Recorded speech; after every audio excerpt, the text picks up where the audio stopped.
여러분에게는 진정한 친구가 있으신가요? 지금까지 살아오면서 나에게 큰 도움을 주었던 친구, 혹은 내가 큰 어려움과 고난 가운데 있을 때 나를 위해 큰 희생과 대가를 치른 그런 친구가 있는가? 30대 초반에 있었던 일인데요. 한 2000년대 초반이었습니다. 조문을 위해 부산에 내려갔다가 문상을 마치고 이제 함께 내려간 일행과 함께 봉고차를 타고 밤 12시가 넘어서 이제 경부고속도로를 타고 서울로 올라오는 길에 예상치 못한 큰 교통사고를 당했습니다.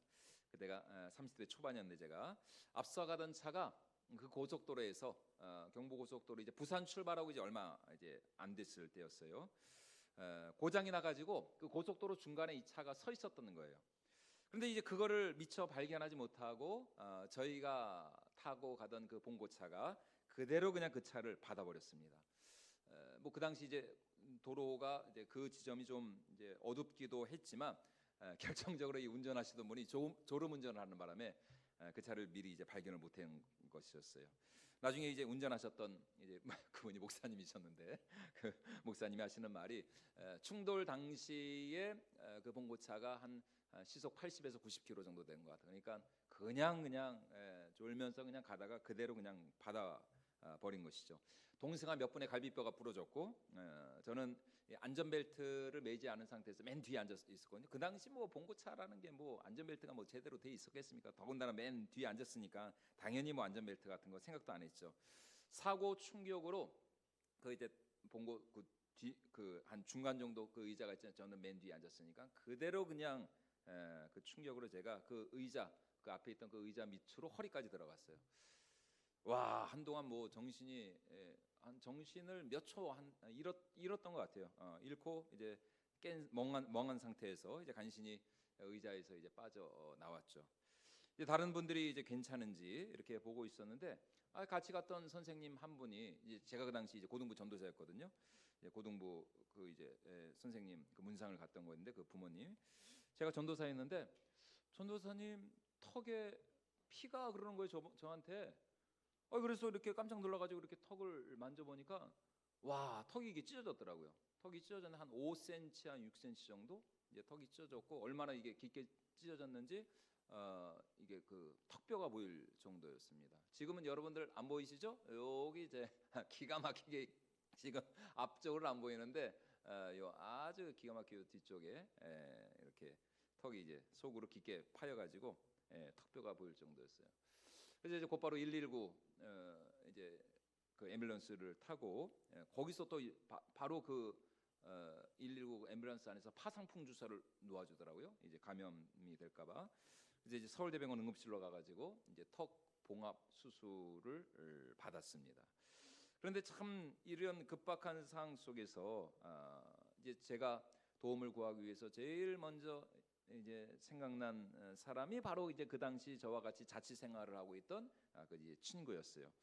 이 사고로 인해서 제가 그 주일날 이제 예배 마치고 이제 바로 내려갔던 거여서 주일날 밤에 이제 양복을 입고 있었는데 이제 여기가 이제 거의 뭐 다 이제 피범벅이 됐었고 그래서 일단은 이제 옷을 갈아입어야 되니까 그래서 이제 그 친구가 이제 연락을 받자마자 갈아입을 옷을 가지고 병원으로 달려와 가지고 그 한 달간 제가 수술을 받고 이제 통원 치료를 하면서 통증으로 고생을 하고 있을 때 제가 이제 또 턱이니까 제대로 먹는 게 힘들잖아요. 그래서 죽도 끓여주고 그 친구가 스프도 끓여주고 하여튼 정성으로 간호를 잘 해주었습니다.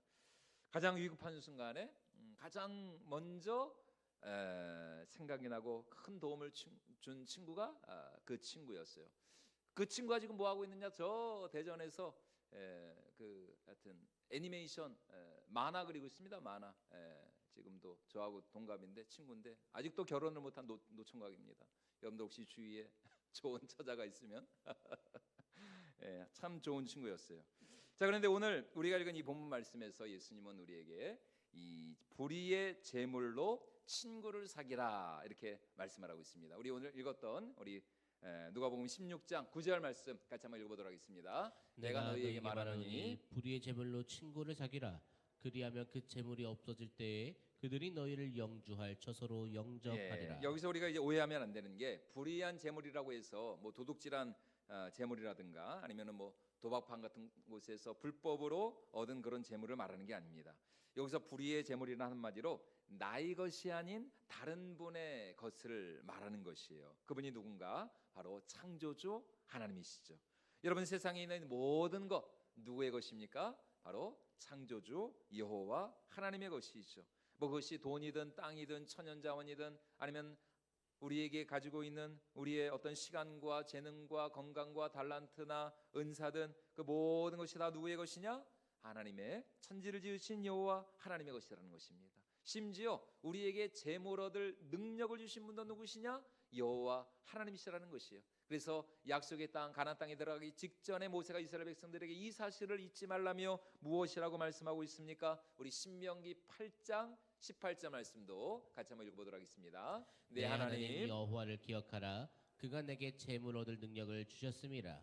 이같이 하심은 내 조상들에게 맹세하신 언약을 오늘과 같이 이루려 하심이니라. 예. 그런데 오늘 우리가 읽은 이 본문 말씀에서 예수님이 하시는 말씀이 무엇이냐? 하나님이 우리에게 주신 그 재능과 그 건강, 은사와 그 물질과 달란트를 가지고 무엇을 하라는 것이냐? 친구를 사귀라, 사람을 얻으라라는 것입니다.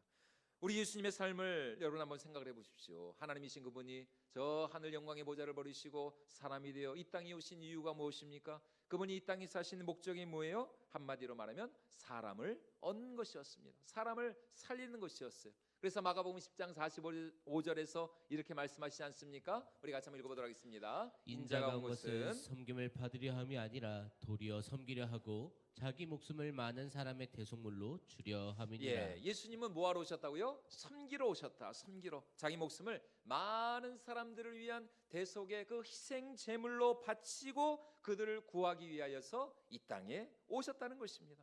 오늘 본문에서도 예수님은 동일한 말씀을 하시죠. 불의의 제물로 친구를 사귀라, 사람을 살리라. 오늘 말씀은 우리가 이제 누가복음 16장 말씀을 읽었는데 그 앞에 있는 누가복음 15장 말씀에서부터 시작이 되는 말씀이에요. 누가복음 15장에서는 우리가 잘 아는 세 가지 연속된 비유가 나옵니다. 한 마리 잃은 양의 비유, 드라크마의 비유, 그리고 그 유명한 탕자의 비유가 나오고 있습니다. 어떤 한 목자에게 양 100마리가 있었습니다. 그런데 그 중에 한 마리를 잃어버렸어요. 그러자 이 목자가 어떻게 합니까? 99마리의 양을 들에다가 두고 나서 그 한 마리 잃은 양을 찾아서 산을 넘고 강을 건너 저 계곡 골짜기 틈에서 마침내 그 잃은 양 한 마리를 찾아냈어요. 그리고는 어떻게 합니까? 그 양을 자신의 어깨 위에 메어서, 우리가 성화 같은 데 보면은 그런 그림들 많이 여러분 예전에 보시지 않았습니까? 그 잃은 양 한 마리를 자신의 어깨 위에 이렇게 둘러매고 말이죠. 기뻐하고 즐거워하면서 온 동네 사람들을 다 불러 모아놓고 잔치를 엽니다. 누가복음 15장 우리 5절과 6절 말씀 같이 한번 읽어보도록 하겠습니다. 또 찾아낸즉 즐거워 어깨에 메고 집에 와서 그 벗과 이웃을 불러 모으고 말하되 나와 함께 즐기자. 나의 잃은 양을 찾아내오노라 하리라. 그 다음 비유도 마찬가지예요. 어떤 여자에게 10드라크마가 있었습니다. 그러니까 동전 10개가 있었는데 이것은 그 시대의 대부분의 이 신부들이 신랑으로부터 받는 혼수품이었습니다. 그것이 10드라크마예요. 그런데 그 중에 하나를 잃어버리자 이 여인도 어떻게 합니까? 온 집안을 완전히 뒤집어 놓습니다. 뭐 서랍이며 장롱이며 뭐 싱크대며 책장 할 것 없이 온 집안을 다 뒤져가면서 눈에 불을 켜고 말이죠. 그러다가 마침내 그 잃어버린 드라크마 하나를 찾고는 또 마찬가지로 어떻게 합니까? 온 동네 사람들을 다 불러 모아놓고 잔치를 열고 있어요. 우리 누가복음 15장 9절 말씀도 같이 한번 읽어보도록 하겠습니다. 또 찾아낸즉 벗과 이웃을 불러 모으고 말하되 나와 함께 즐기자. 잃은 드라크마를 찾아내었노라.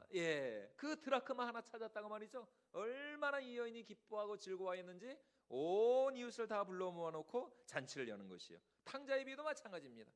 여러분, 이 연속된 비유들을 통해서 예수님이 말씀하시고자 하였던 그 핵심 메시지가 무엇인가? 그것은 우리 하나님 잃어버린 한 영혼을 찾기까지, 그 한 사람을 찾기까지 우리 하나님 절대로 멈추지 않으시고 포기하지 않으시고 쉬지 않으신다는 것입니다.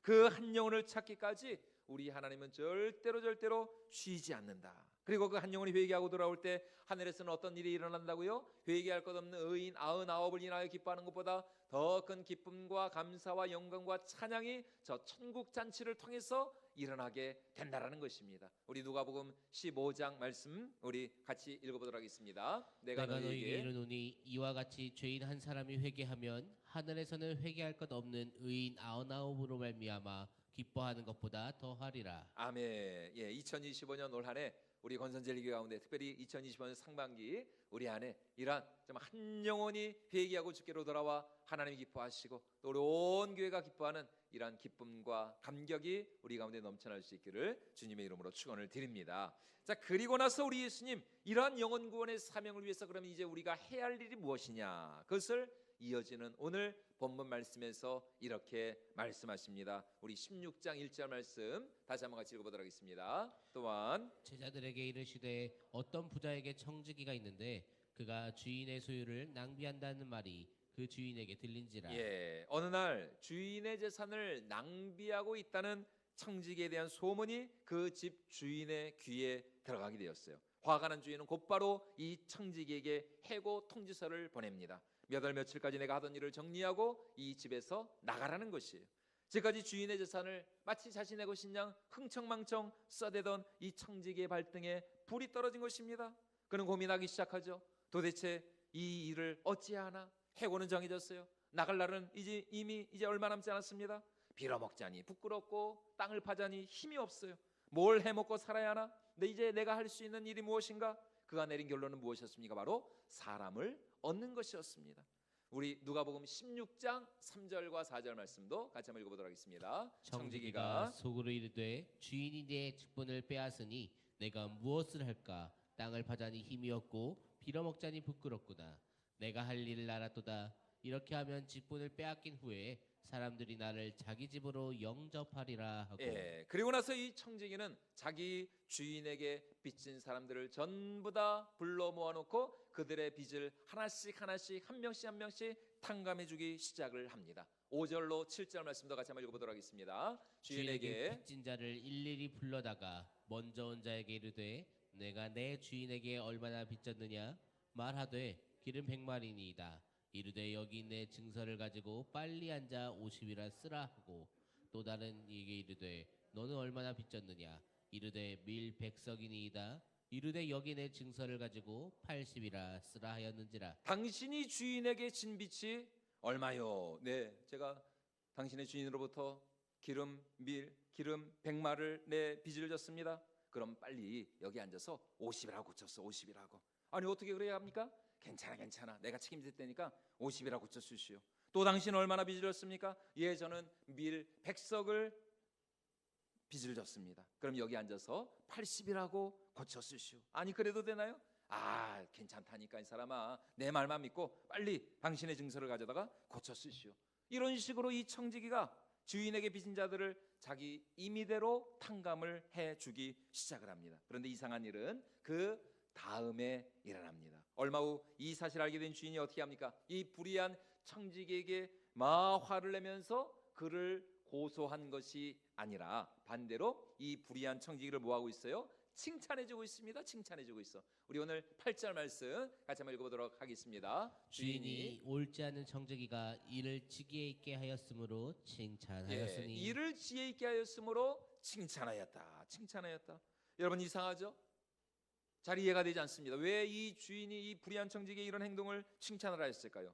우리 생각 같아서는 어떻게 됩니까? 아니 당장 화를 내야죠. 뭐 배임죄나 횡령죄로 여러분 이거 고소해서 감옥에 집어넣어야 되는 거 아닙니까? 주인의 것을 함부로 이 주인의 허락도 받지 않고 자기 마음대로 쓰고 주인의 재산상에 손해를 끼쳤으니까요. 그런데 이 주인은 오히려 그의 행동을 칭찬하고 있습니다. 오히려 그를 높여주고 있어요. 지혜롭다고 말이죠. 그러면서 그가 주인의 재물을 가지고 무엇을 했기 때문에 주인이 그를 지혜롭다 칭찬했는가? 바로 주인의 재물을 가지고 그는 무엇을 했느냐? 친구를 얻었기 때문입니다. 사람을 얻었기 때문이에요. 지금까지는 어떻게 했어요? 지금까지는 주인의 재산을 오로지 자신만을 위해서 썼습니다. 주인의 재산으로 자기 배만 불리고 자기만 호요식하고 자기 행복과 쾌락과 욕심만을 위하여서 너무나 이기적이고 자기중심적인 삶을 살았어요. 그런데 주인으로부터 해고 통지를 받고 난 후 지금까지 그가 추구해 왔던 인생의 목적과 방향이 완전히 달라지게 되었던 것입니다. 이제는 더 이상 자신을 위해서 살지 않아요. 자신만을 위해서 주인의 것을 쓰지 않습니다. 이제 그는 대신 누구를 위해서 사느냐? 주인에게 빚진 자들을 위해서 살기 시작하는 것입니다. 힘들고 또 가난하고 연약한 이웃을 위하여서 주인의 재산을 유용하기 시작하는 거예요. 다시 말해 그가 추구하는 그 인생의 목표, 인생의 방향이 완전히 달라졌습니다. 누구에게서 누구에게로? 자기 자신에게서 다른 사람들에게로 달라지기 시작한 것입니다. 친구를 얻는 삶으로, 사람을 얻는 삶으로 그 인생의 목적과 가치와 방향이 완전히 180도 돌아서는 것이에요. 지금 예수님이 말씀하시는 것이 바로 이것입니다. 지금 너희가 가지고 있는 재물, 지금 너희가 가지고 있는 것들 실은 다 전부 다 하나님의 것이라는, 하나님이 우리에게 잠깐 우리에게 선물로 허락해 주신 것입니다. 그런데 사람들은 착각을 하죠. 내게 있는 모든 것이, 자신에게 있는 모든 것이 마치 자신의 것인 양 착각을 하면서 자신만을 위해 삽니다. 나만을 위해서 사는 거예요. 하나님이 그에게 주신 시간과 물질, 건강과 재능과 은사를 하나님이 아닌, 하나님의 나라와 영광을 위해서가 아닌 자신만을 위해서 허비하고 낭비합니다. 마치 해고 통지를 받기 전에 이 불의한 청지기처럼 말이죠. 그럼 이제 어떻게 됩니까? 이 청지기와 같이 빨리 그 인생의 목적과 방향을 바꾸어야죠. 어디에서 어디로? 자기 자신에게서 다른 사람들에게로. 자기 행복과 자기 만족, 내 욕심만을 추구하던 그런 삶에서 이웃을 사랑하고 섬기고 이웃을 살리고 이웃을 구원하고 죽어가는 영혼들, 잃어버린 영혼들을 주께로 인도하는 삶으로 바꿔야죠. 사랑하는 여러분, 지금 우리 인생의 목적은 여러분 어디에 있습니까? 여러분은 지금 무엇을 위해 살고 있습니까? 누구를 위해 사시나요? 그것이 우리의 구원을 보장할 수 있을까요?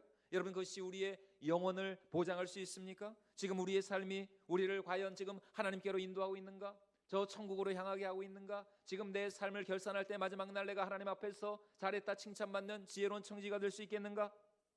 만약 우리 인생의 목적이 오로지 나의 행복과 안위와 내 만족만을 위하는 삶이었다면 여러분, 오늘 우리의 삶은 하나님의 심판대 앞에서 여러분 칭찬을 받기가 어려울 것입니다. 그러나 하나님이 우리에게 주신 이 사명, 우리 삶의 목적은 무엇입니까? 그것은 바로 내 삶을 통하여서 오늘 이 말씀과 같이 무엇을 얻는 것이에요? 사람을 얻는 것이죠. 사람을 살리는 것입니다.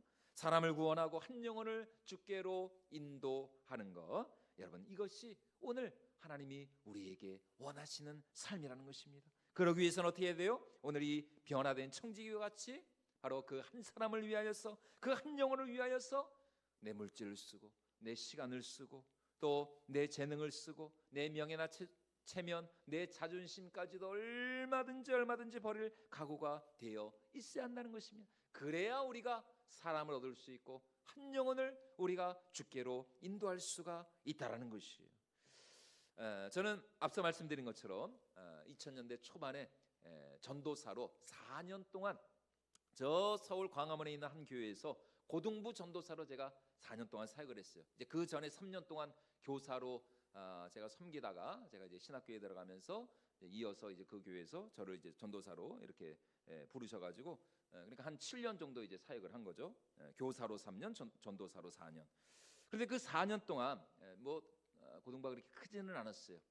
교회 규모에 비해서 고등부가 한 20-30명 정도 그렇게 좀 모이는 작은 고등부였는데 정말 학생들과 함께 많은 시간을 보냈습니다. 토요일마다 월요일부터 이제 금요일까지 뭐 애들이 학교가 헌가니까 토요일마다는 거의 애들하고 같이 하루 종일 그냥 애들하고 그냥 놀고 밥 먹고 또 밤이 되면은 애들하고 같이 잤습니다. 그 교회에 이제 빈 방이 몇 개 있어가지고 교회에서도 자고 또 제 자취방에 데려와서도 자고. 왜냐하면은 얘네들이 주일날 아침에 못 일어나. 뭐 지금도 그렇지만 애들 뭐 거의 막 토요일은 막 새벽 막 2시, 3시, 막 4시 막 이렇게 엄청 늦게까지 잠 안 자고. 그러니까 주일날 못 일어나니까 안 되겠다. 그냥 제가 그냥 애들하고 같이 그냥 잠을 잤습니다. 그래야 이제 아침에 깨워가지고 예배를 오니까요. 또 얼마 되지 않는 전도사 월급에 이게 전도사 월급으로는 이게 택도 없습니다. 그래서 참 어쩔 수 없이 참 부끄럽지만 또 부모님한테 손을 벌려가면서 부모님 용돈까지 털어가면서 애들을 그냥 매일 사 먹인 거예요. 그때 제가 주로 갔던 곳이 저 광화문에 있는 김밥 천국. 아 정말 그때 김밥 천국, 지금은 김밥 천국이 잘 안 보이더라고요. 그때 진짜 김밥 천국 앵간히 갔습니다. 진짜 뭐 거기 그 메뉴를 몇 바퀴를 돌았는지 모릅니다. 김밥 천국 메뉴 엄청 많잖아요. 김밥 천국 가고 저 경복궁에 파파이스, 지금도 있는지 모르겠어요. 한 20년 전인데 파파이스, KFC 뭐 안 가본 데가 없습니다. 예. 그런데 누구한테 이 말을 하니까 참 저보고 참 한심하다 그러더라고요. 아니 나이 서른이 넘어가지고 돈 모을 생각은 안 하고 부모님한테 그렇게 그냥 돈 달라고 손 벌리고 이렇게 애들 사 먹이는 게 부끄럽지 않냐고. 나이 서른이 넘어서 뭐 그렇게 생각할 수도 있겠죠. 근데 뭐 저는 전혀 그렇게 생각하지 않습니다. 저는 지금도 얼굴이 아주 두꺼워가지고 말이죠. 이렇게 남한테 손 벌리는 거 전혀 안 부끄럽습니다. 아니 뭐 하나님의 일을 하고 애들을 사 먹이겠다는데 뭐 그때 그 애들한테 그 사먹인 돈 그것만 다 모아도 지금은 집 한 채는 샀을 겁니다. 그런데 지금 와서 생각해보니까 야 그렇게 진짜 한 영혼을 위하여서 참 내가 진짜 어떻게 인간적으로 보면 참 한심한 일이었지만 한심하게 그렇게 쓰니까 야 하나님이 지금까지 제 삶을 돌아보니까 진짜 하나님이 한량없이 부어주시더라고요. 한심하게 쓰니까 한량없이 하나님이 제 삶을 축복해 주시는 것이에요. 여러분 우리 하나님 어떤 하나님이십니까? 반드시 갚아주시는 하나님이시죠. 반드시 기억해 주시고 보상해 주시고 반드시 우리 하나님 잊지 않으시는 하나님이십니다.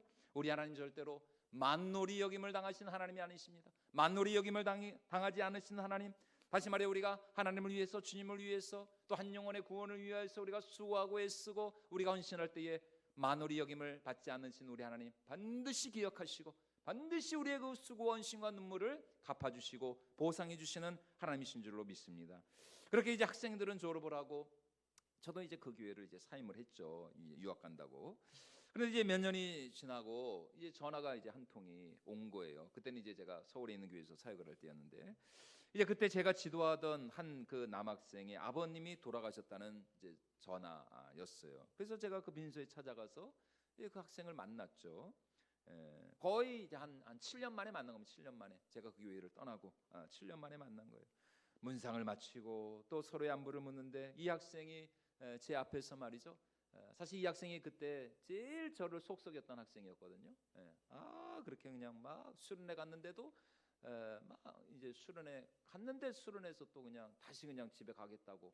거기 강원도 산골짜기에서 수련회하고 있는데 다시 집에 간다 그러면 그거 어떻게 합니까? 그럼 다른 애들 다 분위기 흐리고. 그래서 제가 그때 그 학생 앞에서 진짜 무릎을 꿇고 제가 제발 가지 마라 가지 마라. 내가 다 하여튼 너 해달라는 다 해주니까 정말 속썩였던 학생이었거든요. 그런데 참 그 학생이 말이죠 눈물을 흘리면서 저한테 7년이 지나고 그 자리에서 그 빈소 앞에서 그러는 전도사님, 이제 그때는 제가 목사였지만 전도사님을 잊을 수 없었다고. 참 전도사님 때문에 제가 이렇게 지금까지 신앙생활하고 교회 떠나지 않고 제가 하나님을 믿을 수 있었다고. 그러자 옆에 계시던 이 학생의 할머니도 제 손을 잡으시면서 저에게 또 이렇게 말씀하시는 거예요. 전도사님이 정말 보고 싶었다고. 왜냐하면 이 학생이 할머니와 같이 살았었거든요. 이제 부모님이 안 계셔가지고 할머니와 같이 이제 산 학생이었는데 이제 가정신방을 갈 때마다 항상 그 할머니가 계셨거든요. 할머니가 저한테 이 친구를 얼마나 많이 부탁했는지 몰라요. 저희가 전도사님을 정말 잊을 수 없었다고. 전도사님이 이렇게 정말 귀한 발걸음 해주셔서 너무 감사하다고 눈물을 흘리시면서 이렇게 말씀하시는 거예요. 그렇게 이제 조문을 마치고 나오는 길에 하나님이 참 저를 위로해 주시면서 그동안 참 내 사역이 그래도 참 헛되지 않았구나. 내가 정말 저 한 영혼은 내가 그래도 이렇게 참 하나님께로 내가 인도할 수 있었구나. 얼마나 감사한 마음으로 돌아왔는지 모릅니다. 여러분 오늘 우리도 마찬가지입니다. 하나님이 우리에게 요구하시고 기대하시는 것 다른 것이 아닙니다. 바로 사람을 얻는 것입니다. 한 영혼을 주께로 인도하는 것이에요. 그것이 우리의 열매고 우리의 상급이고 우리의 하나님 앞에서의 우리의 축복이 되는 줄로 믿습니다. 그래서 다니엘서 12장 3절에서 이렇게 말씀하고 있죠. 우리 같이 한번 읽어보도록 하겠습니다. 지혜 있는 자는 궁창의 빛과 같이 빛날 것이요 많은 사람을 옳은 대로 돌아오게 한 자는 별과 같이 영원토록 빛나리라. 많은 사람을 옳은 대로 돌아오게 한 자 어떻게 된다고요? 별과 같이 영원토록 빛나리라. 여러분 저게 전도자에게 주신 하나님의 영원한 상급이라는 것입니다. 많은 사람을 옳은 대로 돌아오게 한 자, 그 전도자에게 하나님은 별과 같이 영원토록 빛나게 해주시겠다. 여러분, 우리는 절대로 나 혼자 예수 믿고 나 혼자 천국 가라고 부름받는 것이 아닙니다. 내가 너에게 준 것을 가지고, 내가 너에게 주는 그 은혜와 선물과 그 능력과 그 재물을 가지고 너는 무엇을 하다 왔느냐. 반드시 우리는 마지막 하나님의 심판대 앞에서 결산을 하게 될 것입니다. 바로 그 때에 여러분, 우리에게는 반드시 대답할 말이 있어야 한다는 것입니다. 아니, 그때 우리를 위해서 대답해줄, 우리를 위하여서 대답해줄 친구가 있어야 되는 것입니다. 마지막 하나님의 심판대 앞에서 하나님을 향해서 이 사람은 정말 나를 사랑해 준 사람이었다고, 내가 이 사람 때문에 천국이 됐다고, 정말 내가 저 사람의 그 수고와 헌신과 눈물 때문에 오늘 이렇게 내가 구원받아 예수 믿어 천국에 올 수 있었다고, 여러분 마지막 하나님의 심판대 앞에서 나를 위해서, 여러분들을 위해서 그렇게 하나님 앞에 증언해 줄 그 친구가 여러분 있어야 한다는 것입니다. 그렇게 자신 있게 우리를 위해서 하나님 앞에 대언해 줄 그런 친구가 있어야 한다는 것이, 그것이 마지막 하나님 앞에서의 우리의 열매고 우리의 상급이고 우리의 영광이라는 것이에요. 여러분, 예수님의 삶은 사람을 얻고 사람을 살리는 삶이었습니다. 하나님의 아들이 이 땅에 오셔서 자신의 물과 피와 생명을 다 쏟아붓기까지, 여러분 우리 예수님은 사람을 얻는데 자신의 전부를 바치셨어요. 바로 그 사랑과 헌신이 지금 이 땅 가운데, 지금 이 지구상에, 이 인류 역사 가운데 수억의, 수십억의 수많은 우리 예수님을 사랑하는 그런 친구들을 만들어 놓고 있는 것 아닙니까? 그러므로 오늘 하나님이 우리에게 주신 이 시간과 물질, 이 재능과 하나님이 우리에게 주신 이 달란트를 가지고 우리가 영혼을 구하고 영혼을 살리고 한 영혼을 우리가 주께로 인도하는 그런 우리 귀한 모든 성도님들 될 수 있기를 주님의 이름으로 축원을 드립니다. 이것이 마지막 날 하나님 앞에서 우리의 진정한 상급이고 우리의 열매고 우리의 축복이 될 줄로 믿습니다. 이렇게 지혜롭고 충성된 영혼 구원의 청지기가 되어서 우리 모두가 한 영혼의 구원이 우리의 기쁨이 되고 또 저 천국의 기쁨이 되고 하나님의 기쁨이 될 수 있기를 주님의 이름으로 축원을 드립니다.